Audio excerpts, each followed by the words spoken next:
Hey, it's Will Tong here. I'm the CEO of Property Lions, and we specialize in value-add commercial properties all across Australia. In this video, I want to run through our analysis of this particular property that was recently on the market. I want to show you the way we think about this property, what we liked, what we don't like, and ultimately why we didn't go ahead with the property.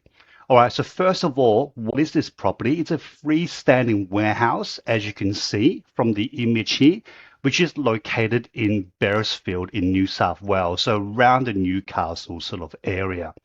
Um, as you can see from some of the images, perhaps I'll come here to look at some of these images.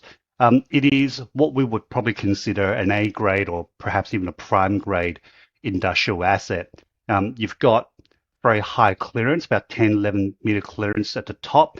It's a tilt-up concrete construction. You've got multiple roller shutter door access. It's a freestander with car parking all around it. And you've got a little showroom and office space on top as on the mezzanine level. So from a uh, building quality perspective, you can't really fault it. The other thing also is the property is leased to a national tenant, so multi-spares. So they're a national tenant, a really good covenant, and they're in the middle of their initial 10-year lease with 4-year options afterwards. So these are the elements that we really, really like about the property. The location is fantastic. The building quality itself is fantastic, and also the tenant quality is also fantastic as well. The other thing worth noting too is that you'll find that the tenant, the current passing rent is about $182,000 per annum net.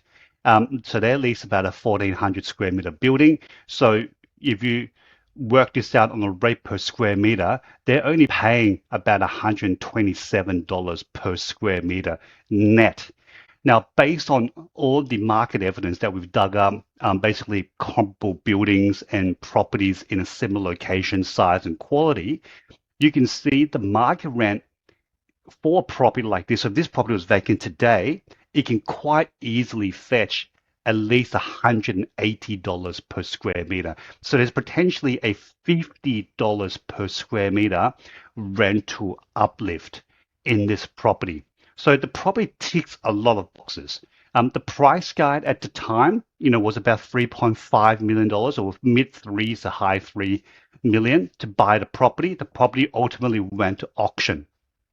Now, so based on all the parameters that I've just explained, this should be a no-brainer because it is a prime grade asset in a great location, leased to a very reputable tenant on a 10-year lease with 4 years remaining, or sorry, 5 years remaining on the lease. And it's about $50 per square meter under rented. So why didn't we go ahead with the property?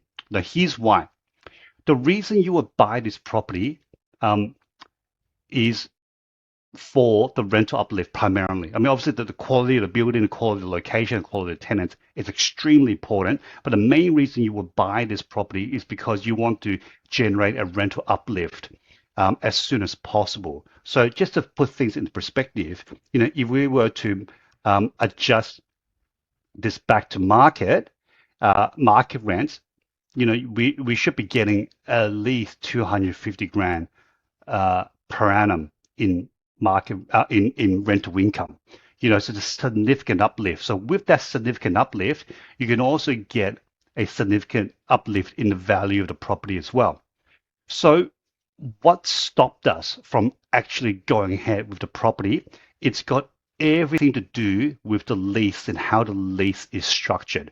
So if you are unfamiliar with commercial property leases, there's a few places that you need to look immediately. Or so obviously the general details, like the tenants, who they are, landlord, who it is, size, rents, etc. The other places that I usually go to is I go to the clause where it talks about market rent. Okay, so let me just quickly go down a bit. Sorry, I should have earmarked it or bookmarked these places. But here we go. So Schedule 1, it talks about the annual increase, which is CPI annual increase. Fairly straightforward, no problems there. And the second thing is I want to make sure there is actually a market review at option. So if you actually read the Schedule 2, basically all the clauses here, it looks fairly straightforward.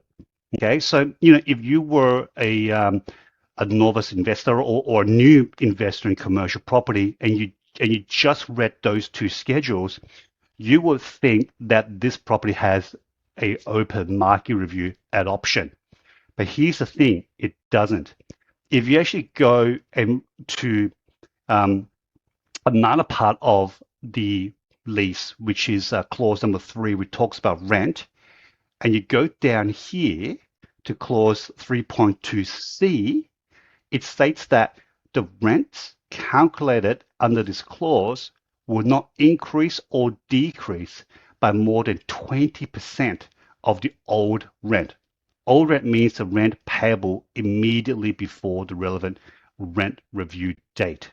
So what does that mean? It basically means that there's a cap and a collar of 20% when a market review is applied. So what does that actually mean? Well, when going back to the spreadsheet, um, let's say let's say the current rent is $127 per square meter, and the market rent is $180 per square meter. Normally, at the time of the option, you should be able to increase the rent to $180 per square meter. Sweet. But with a cap on the market review, you can only increase this rent by no more than 20%. So basically what that means is you're only able to increase the rent to $153 per square meter. And that carries forward throughout the rest of the leasing period. So if I go down here into the IM, you'll see that these guys not only have one option, they should have two option periods.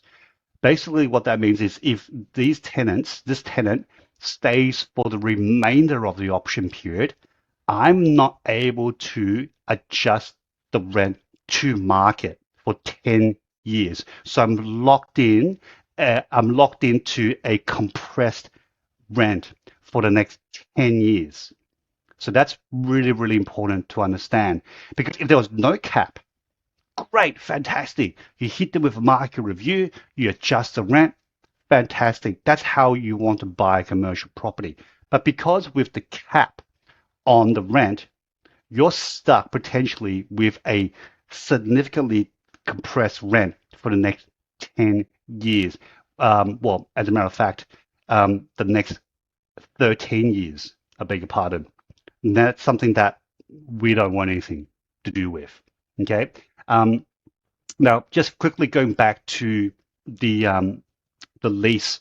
So this lease is written in a way where most operators or most investors wouldn't pick up on, because usually these cap and collar clauses are usually dealt with in the schedule that I just showed you in Schedule 2. It's normally at the bottom of Schedule 2.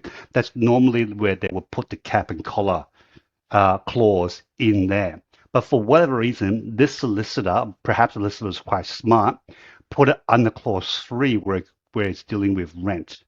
Okay, normally investors will skim past this clause because it's just got the standard clauses about the rent must be paid monthly in advance, blah blah blah. So most investors will skip past this clause and go straight to the schedule. So it actually took us about 3 or 4 attempts of reading this lease to actually pick up on this clause. Otherwise, we might have missed it. So basically, in summary, the reason why we didn't go ahead with this property is because of this clause and this clause alone. Because this clause alone puts a massive ceiling on the value, the growth potential of this property. You're basically potentially locked in to a lower value, lower rent for the next 13 years. And obviously we don't want that.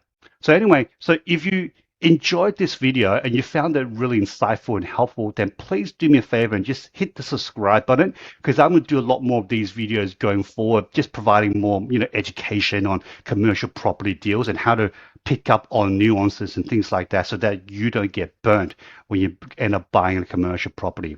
All right, I'll see you in the next video.